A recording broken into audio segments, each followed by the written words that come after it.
할렐루야. 내포 인면학교회 오성환 목사입니다.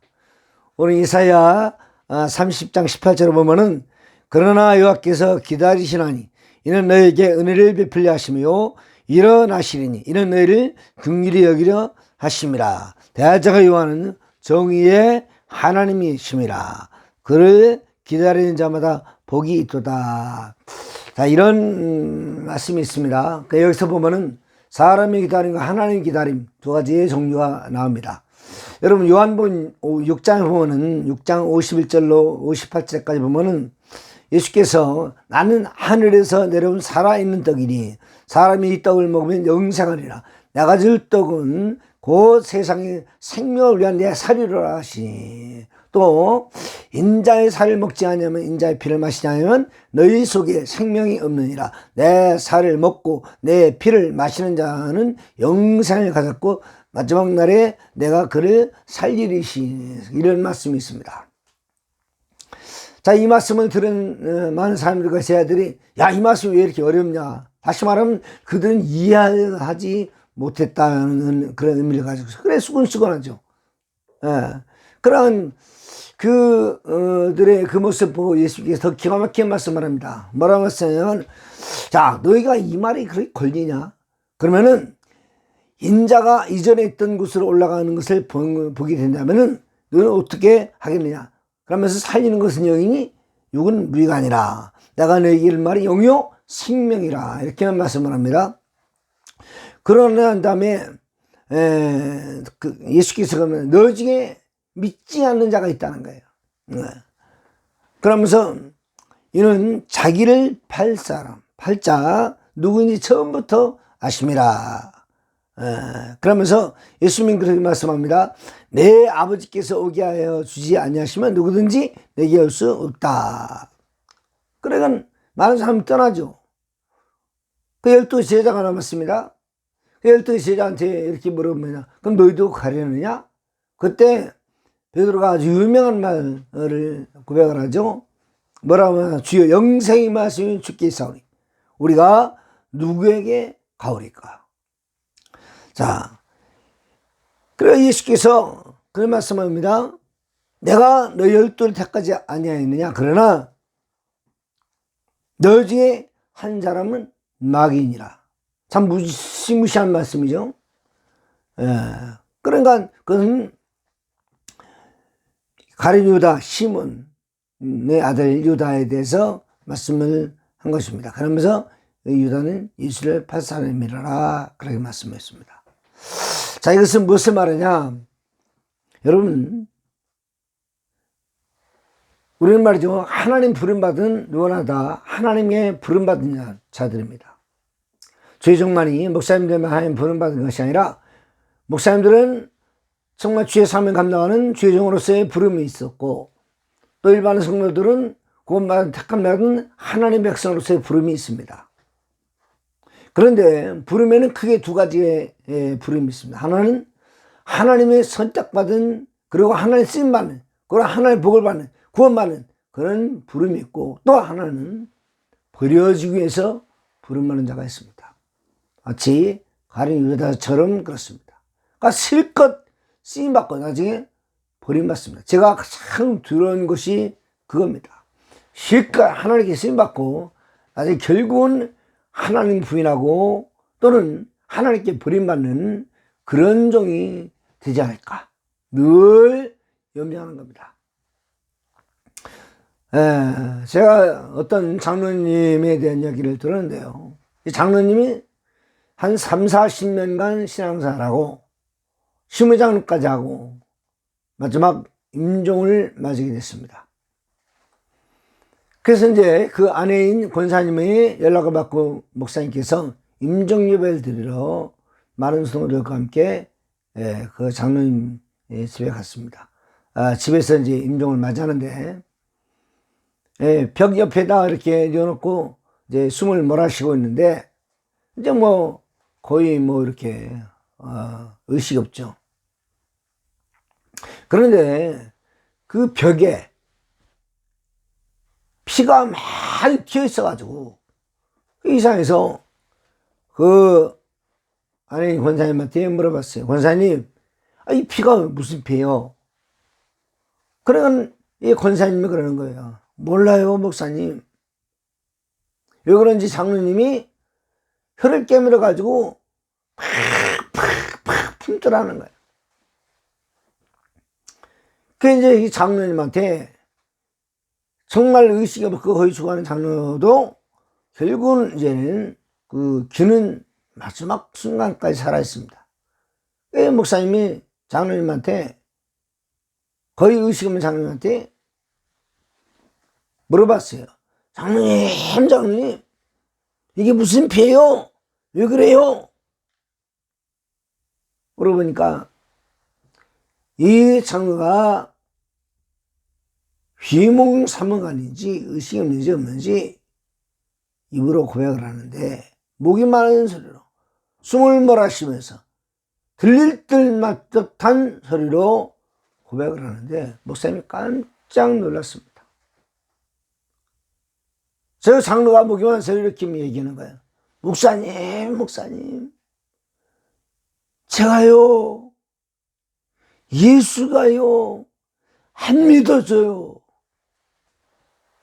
그리고 잠시 죽었습니다. 여러분, 수십 년간 신앙생활로 시무장로까지 했던 이 장로가 마지막 순간에 예수가 안 믿어지니까 그 혀를 깨물어 가지고 그 피를 품었던 거예요. 그러니까 이렇게 쓰임받고 버림받는 자가 있다는 거예요. 여러분, 똑같이 예수를 부인했던 가룟 유다하고 베드로. 그런데 어떻게 의미에서는요, 베드로가 더 엄청난 죄를 진 겁니다. 그러고서는 예수를 떠난 거예요. 예수를 저주까지 하면서 부인했잖아요. 순간 떠났죠. 가룟 유다는 예수를 팔았습니다. 그런 다음에 결국은 그 은산수의 돈도 자기가 가지지 못하고 후회하고 나가서 목매달아서 자살해 죽었습니다. 베드로는 똑같이 저주까지 하면서 눈물 흘리면서 후회했지만 그러나 베드로는 쓰임받기로 택한 자이기 때문에 결국은 주님께서 그를 쓰시게 되는 겁니다. 어떤 의미에서는 하나님은 우리가 이해하지 못하는 궁핍하지 않은 점도 있어요. 정말 법 없이 사는, 법 없이도 살 수 있는 이런 착한 사람이 멸망하는 수도 있고요. 정말 웬만한 사람 딱 볼 때는 정말 싸가지 없고 더럽고 추악한 이런 사람 같은데 후원받는 사람이 있어요. 그리고 하나님의 그 역사는, 하나님 부르심은 모르는 거예요. 그러니까 우리가 믿는 사람은 끝까지 사랑하는 자가 된다. 끝까지.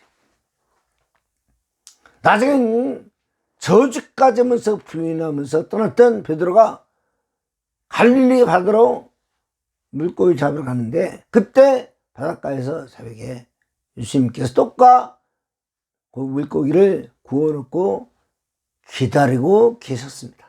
누구를요? 베드로를. 그리고 베드로에게 요한의 시몬아, 내가 너를 사랑하느냐? 세 번에 물으면서 내 양을 치라, 내 양을 먹이라 다시 사명을 줬습니다. 그래, 이렇게 우리 하나님은 기다리시는 하나님이시라는 거예요. 자, 그래서 말이죠. 오늘 18절에 보니까 이렇게 기다리시는 하나님인데, 이러는데 말이죠. 이들이 왜 떠났냐? 여러분, 이사야 30장은 남유다가 저 북쪽에 아수르를 두려워가지고 남쪽에는 애굽을 의지하려고 했습니다. 그래서 이사야 선지자를 통해서 하나님은 이거는 경고하는 겁니다. 의지하지 마라. 의지하지 마라. 근데 그들은 이렇게 정말 애굽을 의지하면 무언가 얻을 것이 있고 무언가 안전할 것이 있고 무언가 안심할 것이 있고 무언가 힘을 얻을 것이 있다고 생각하니까 애굽을 의지하려고 하는 겁니다. 여기는 이들이 세 가지 이유 때문에 애굽으로 그들이 의지하고 기우는 거예요. 첫째가 뭐냐면요, 오늘 이사야 30장 9절에 보면 이런 말씀이 있습니다. 대저인은 패역한 백성이요 거짓말하는 자식들이요 여호와의 법을 듣기 싫어하는 자식이라. 첫째가 뭐냐, 이들이 애굽이라는 세상 권력, 세상 힘을 의지하려고 그러는 이유가 하나님의 법을 듣기 싫어하니까. 그러니까 하나님의 말씀을 듣기 싫고 하나님의 법을 듣기 싫어하니까 힘을 얻지 못하고 소망이 없으니까 자꾸 세상 의지하고 세상 힘을 의지하는 거예요. 누가요? 하나님의 택한 백성. 그러니까 어리석은 자는요, 시편 14편 1절로 2절을 보면 3절까지 보면 어리석은 자는 그 마음에 이르기를 하나님이 없다 하는 그들이 부패하여 그 행실이 가져가는 선을 행하는 자가 없도다. 여호와께서 하늘에서 인생을 굽어 살펴서 보니까 시각이 있어서 하나님을 찾는가 하는 자를 보려고 보니까 하나도 없더라는 거예요. 다 치우쳐서 더러운 자가 되고 선을 행하는 자가 없나니 하나도 없도다. 두 번째는 이들이 세상을 의지하려고 하는 이유가 그 이사야 30장 10절에 나타납니다. 그들의 선견자에게 이르기를 선견하지 말라. 선자들에게 이르기를 우리는 바른 것을 보이지 말라. 우리에게 부드러운 말을 하라. 거짓된 것을 보이라. 자, 이게 무슨 말입니까? 주의 종들의 말을 싫어한다는 겁니다. 또는 주의 종들의 말하면 그냥 좋은 말만, 선한 말만, 듣기 좋은 말만, 축복의 말만, 잘 된다는 말만 해달라는 거예요. 다시 말하면요, 하나님의 말씀을 자기들이 취사 선택을 해가지고 좋은 말만 듣고 듣기 싫은 건 안 듣고 이렇게 한다는 겁니다.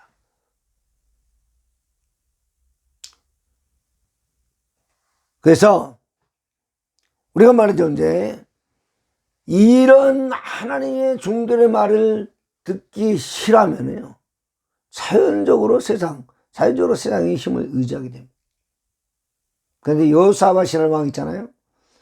역대 20장에 보면은 여호사밧이라는 훌륭한 왕은요, 정말로 주의 눈을 신뢰해가지고요, 예, 당시에 이 왕이 서돌았을 때 그는 불안에 떨고는 백성들에게 역대 20장 20절에 이렇게 말씀했습니다. 너는 여호와를 신뢰하라. 그러면 견고히 서리라. 그의 선지자를 신뢰하라. 그러면 형통하리라. 선지자를 신뢰하라는 거예요. 그래야 형통한다는. 선지자는 사람을 신뢰합니까? 아닙니까? 그 입에서 나오는 하나님의 말씀을, 하나님께 선지자를 통해서 주신 말씀을 믿기 때문에 신뢰하는 겁니다. 우리가요, 다윗, 그러면요, 구약의 하나님 사랑받은 대표적인 사람입니다. 그런데 다윗은요, 밧세바 일생일 때 참 희한한 죄를 졌습니다. 충성스러운 자기 신하 우리아의 아내를 뺏은 거죠. 정말 나중에는 우리아까지 죽여버렸습니다. 극렬히 불붙은 전쟁에 집어넣어가지고 우리아를 죽게끔 일부러 그렇게 요압을 통해서 하게끔 편지를 써가지고 줬잖아요. 그것도 우리아의 손을 들려서 편지를 전해줬습니다. 그렇기 때문에 마태복음 1장에 보면요, 1장 6절에 보면 예수님의 족보 속에서 이렇게 나옵니다. 다윗의 아내 밧세바에게 솔로몬을 낳았다, 이게 아니라 다윗은 우리아의 아내 밧세바에게서. 우리아의 아내에게서 솔로몬을 낳았다 그렇게 기록되어 있어가지고 다윗의 아내로 취급하지 않았습니다.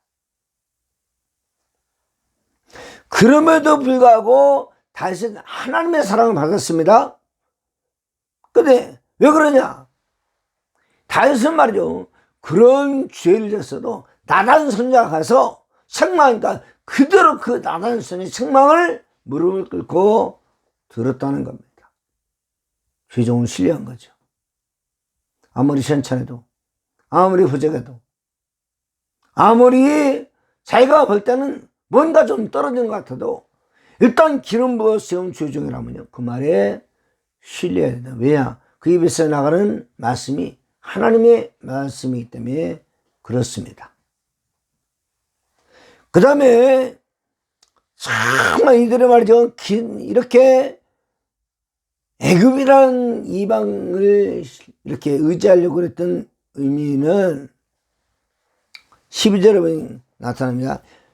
뭐라 하냐? 이스라엘이 걸어간 이가 이같이 말씀하시되 너희가 이 말을 없이 여기고 압박과 허망을 믿어 그것을 의지하니, 허망한 것을 의지했다 그럽니다. 다시 말하면요, 유다 지도자들이 유다를 이끌어가는 과정에서 굉장히 위험한 것을 했는데, 그게 뭐냐면은 이사야 선지자를 통해서 애굽을 의지하지만 하나님을 의지하라 라고는 이 말을 그런 듣지 않냐고, 그들은 무엇을 의지하냐면 자기들의 정치적 철학을 의지한 겁니다. 그래, 다시 말하면요, 유다 지도자들의 잘못된 정치 철학을 책망을 한 겁니다. 그것이 허망한 일이죠. 그래서 로마서 1장 21절에도 하나님을 알되 하나님을 영화롭기도 아니하며 감사하지도 아니하고 오히려 그 생각이 허망해지며 미련한 마음이 어두워졌나니. 그러니까 이들은요, 자꾸 세상 것을 의지하는 그 습성이 있어가지고, 세상 것이 뭡니까? 여러분, 다 좋은 것이, 다 나쁜 것만 있는 것도 아니지만, 그러나 믿는 백성들이 세상 힘, 세상 걸, 그 우선을 생각하면 그것은 험한 일이다 이겁니다. 둘째, 우리가 누가 보냐면 탕자에 비해서 나오는 것처럼 어떻게 합니까?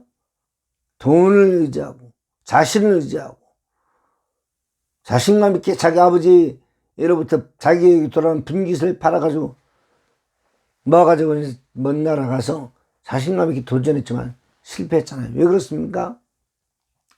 자신을 의지하는 것, 돈을 의지하는 것, 이게 허망한 것이다 이겁니다.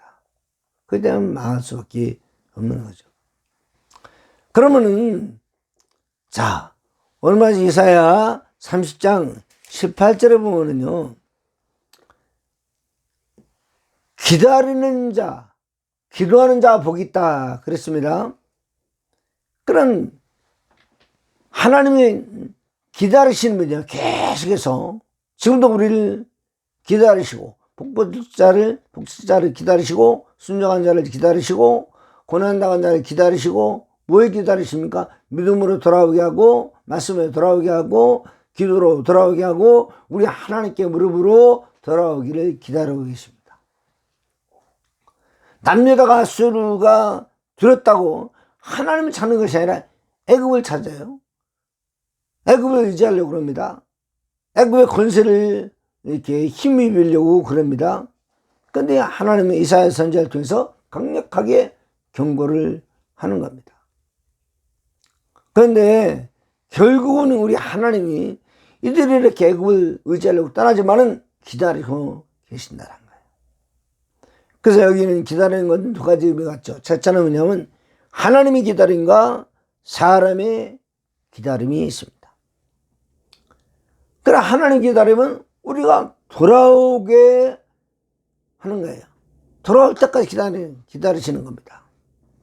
그래서 시편 34편 18절에 보면요, 요한은 마음이 상한 자를 가까이 하시고 중심을 통한 자를 구원하신다 그랬습니다. 아까도 말씀드렸지만 누가복음 15장에 그 탕자 아버지는요, 탕자가 나갈 때부터 돌아오기를 기다리시는 거예요. 그 다음에 사람이 기다림이 있습니다. 사람이 기다림이 뭡니까? 하나님의 은혜를 사모하면서 하나님 구원을 기다리는 거예요. 여러분, 정말 아까 말씀드린 누가복음 15장의 탕자에 비해서 탕자는요, 자기가 났던 아버지 집을 기억할 때가 언제입니까? 모든 게 다 없어지고 줄여 죽을 만큼 지은 열매까지 싹 없어진 다음에서야 그때 아버지 집에 있는 종들도 풍족히 먹는다고 기억을 한 겁니다. 그러고서는 이제는 돌아가야 되겠다 결단했습니다. 그냥 여러분, 하나님의 은혜를 사모하고 기다리려고 그러면 첫 번째 조건이 있습니다. 그게 뭐냐? 기억하는 겁니다. 아버지 은혜를. 다시 말하면, 더 깊이 말하면요, 회개하는 겁니다. 그러면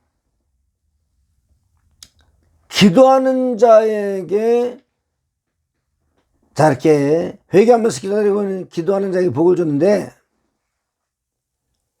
첫째는 하나님께 돌아가자는 회개의 기다림이 있고, 둘째는 글로 해서 기도해야 된다 이겁니다. 얼마 전 이제 19절에 보면 이런 말씀이 있어요. 시온에 거주하며 예루살렘에 거주하는 백성아, 너는 다시 통곡하지 아니할 것이라. 그 안에 부르짖는 소리로 말미암아 내게 은혜를 베푸시되 그가 들으실 때 내가 응답하시리라. 이렇게 회개하고 기도하면요, 하나님은 회복시켜 주는데 세 가지 회복입니다. 23절로 25절까지 보면은 양식이 풍족해진다는 것입니다. 그래가지고 내가 땅에 뿌린 정자에 주께서 비를 주사 땅이 먹을 것을 내며 혹시 풍성하게 기름지가 할 것이며 이러면서 그날에 내 같이 광야라는 목장에서 먹을 것이야. 이렇게 풍성해진다는 겁니다. 두 번째는 26절에 보니까 여호와께서 백성이 상처를 쌓으시며 치유의 은혜가 있다. 그 다음에 26절 하반절에 보면 달볕은 햇빛 같겠고 햇빛은 7배가 되어 7날의 빛과 같으라. 이것은 무슨 말씀입니까? 하나님의 영광이 햇빛보다 더 밝을 것이라는 것을 의미하는 겁니다. 그러니까 회개하고 기도하면 드디어 이제는 하나님이 원하시는 바른 길로 갈 수 있다는 겁니다. 21절에도 너희가 오른쪽으로 치우치든 왼쪽으로 치우치든 내 뒤에 맞소리가 내 귀에 들려 이르기를 이것이 바른 길이니 너희는 이리로 가라 할 것이며, 바른 길로 갈 수 있다는 겁니다. 그러니까 하나님이 가장 미워하는 것 중 하나가 뭡니까? 우상이잖아요. 우상. 그러니까 22절에도 또 너희가 너의 조각한 우상에 입힌 은과 금을 부어 만든 우상에 올린 금을 더럽게 하여 불결한 물건을 던진같이 던지며 이르기를 나가라. 우상이기만 나가라. 우상이기만. 그런데 남유다 사람들이 왜 이렇게 하나님께 우상을 버려라 뭐 이런 의미를 가지고 말씀하냐면요, 남유다의 사람들이 특히 말이죠, 열왕기하 16장에 보면은 이 히스기야의 아버지 아하스가 있잖아요. 아하스가 이제 남유다 12대 왕인데, 아하스가 말이죠, 아람 왕 르신하고 이스라엘 왕 베가가 이제 연합해가지고 예루살렘을 침공을 했습니다. 그때 아수르가 군사적인 지원을 통해서 그 침공을 막아냈습니다. 그런데 막아줬으니까 아하스가 말이죠, 이제 그 아수르 왕 그 당시에 디글랏필레셀이라고 하는 왕이 있었는데 이 디글랏필레셀에게 감사를 표하기 위해서 아수르로 갔다가 깜짝 놀란 거예요. 뭘 놀랐냐? 이 아수르가 왜 그렇게 강한가? 라는 것을 잘못 짚었어요, 사실은. 어마어마한 우상, 그리고 우상이다 막 재단이라 거기다 막 어마어마한 재물을 들여가면서 하는 이 아수르 왕 디글랏필레셀의 행위, 그들의 모습을 보니까 아수르가 뭐지? 이 아하스가 이들이 이렇게 강한 것은 이 어마어마한 우상, 이 신 때문에 그렇구나. 착각을 한 거예요. 착각을. 그런 우리가 우상은요, 거짓은 다 착각이잖아요. 그 어마어마한 능력 있는 신이라 착각. 근데 이 아하스가요, 디글랏필레셀에 섬겨있던 어마어마한 우상이 거기서부터 강력한 힘이 나거든. 아수르가 이렇게 강하다라고 착각을 한 겁니다. 가정하는 이제 거기서 놀라가지고 그 양식, 그 우상 재단, 우상 뭐 이거 양식 그대로 그려가지고 가서 말이죠. 제사장 우리아에게 보내가지고 이것을 그대로 만들도록 해가지고 만들으니까 그는 거기다가 또 다시 똑같이 아하스 흉내나가지고 디글랏필레셀 아수르 왕 그 흉내나가지고 그대로 한 겁니다. 그러니까 하나님이 이것을 가상이고 더군다나 말이지 그 제단 옆에 다 해놨으니까 하나님의 성전 옆에 다 해놨으니까요. 얼마나 가정이 바뀌었습니까? 그래서 히스기야가 훌륭한 점이요. 자기 아버지 아하스가 죽고 난 다음에 이걸 완전히 다 청소해버렸습니다. 그러니까 히스기야가 인정받은 왕이 된 거예요. 마찬가지입니다, 여러분요. 우리가 복을 받으려고 하면 가장 먼저 우상을 청구를 해야 됩니다. 그리고 우상을 이기고 나가야 됩니다. 그 다음에 회개는 말로 하는 것이 아니라 내 안의 우상이 뭔가? 마음의 우상, 행위의 우상, 삶의 우상. 이것이 뭔가를 우리가 잘 파악해가지고 제거시켜야 됩니다. 우상이라는 의미는 몇 가지가 있는데 그중 하나가 하나님보다 위에 두는 것이 다 우상입니다. 그 다음에 두 번째는요, 거기서부터 뭔가 힘을 얻는다고 생각하는 것이 우상입니다. 그렇기 때문에 이 우상은 사람들에게 착각을 불러일으킵니다.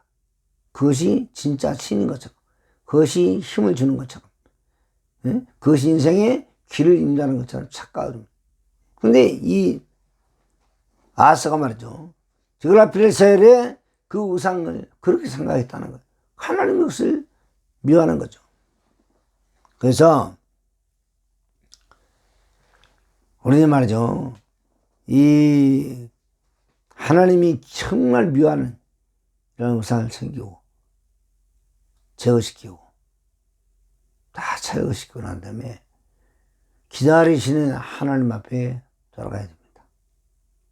오늘도 하나님 여전히 우리를 기다리고 계십니다. 사랑하는 여러분, 기다리시는 하나님 앞에 우리가 속히 돌아갑시다. 하나님 여전히 우리를 사랑하십니다. 할렐루야.